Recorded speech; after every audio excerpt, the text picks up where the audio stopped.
अभी थोड़ा देर पहले भैया कहनी कि जौन रिश्ता में प्यार होकेला समझो वो रिश्ता में सबसे ज्यादा झगड़ा होकेला, तो समझो कि ज्यादा प्रेम बा। और रिश्ता गहरा कब बनला कि झगड़ा में बातचीत बंद 1-2 हफ्ता ले होकेला, तो समझ कि और झगड़ा और प्रेम ज्यादा बा। कि झगड़ा न होते तो होते बड़का झगड़ा, तू का जनबुए सासू में हर मर्द के झगड़ा, तू का जनबुए सासू में हर मर्द के झगड़ा, तू का जनबुए सासू में हर मर्द के झगड़ा, तू का जनबुए सासू में हर मर्द के झगड़ा न होते तो होते बड़का रगड़ा, झगड़ा न होते तो होते बड़का रगड़ा, झगड़ा न होते तो होते बड़का रगड़ा, तू का जनबुए सासू में हर मर्द के झगड़ा, तू का जनबुए सासू में हर मर्द के झगड़ा।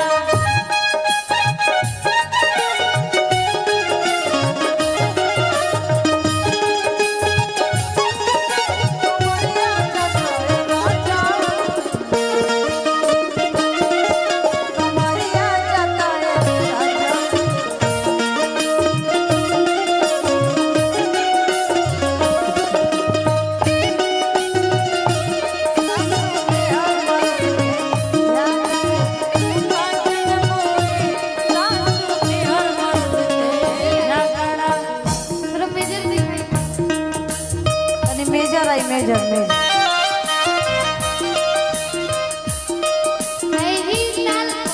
दीदी ये गाना गावेंगे सासू हो वादा तू खवा दे मरु जवानी में, सासू हो वादा तू खवा दे मरु जवानी में,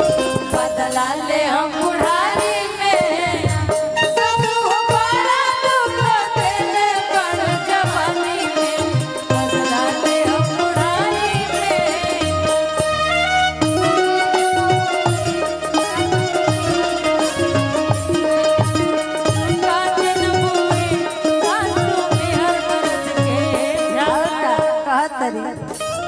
कि हमनी के झगड़ा के कोई था नहीं के लगा सके,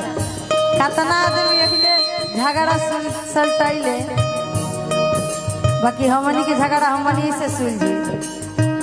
दिन में लड़ाई होला शाम होते प्यार हो,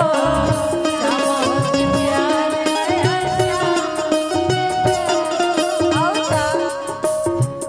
हौवे सुहाग भाग ऐसन तकरार हो,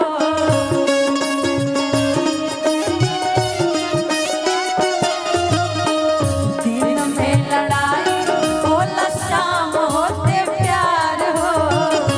हौवे सुहाग भाग ऐसन तकरार हो। ऐसन नहीं टूटे बंधन होला बड़ा तगड़ा,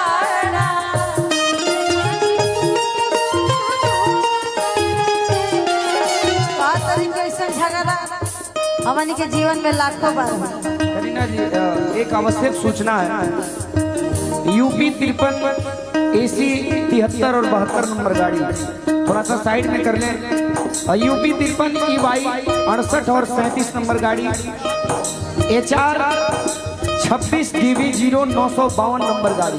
जिनका भी हो थोड़ा सा साइड में कर ले, रास्ते में गाड़ी है उसको थोड़ा सा साइड में कर ले। चलिए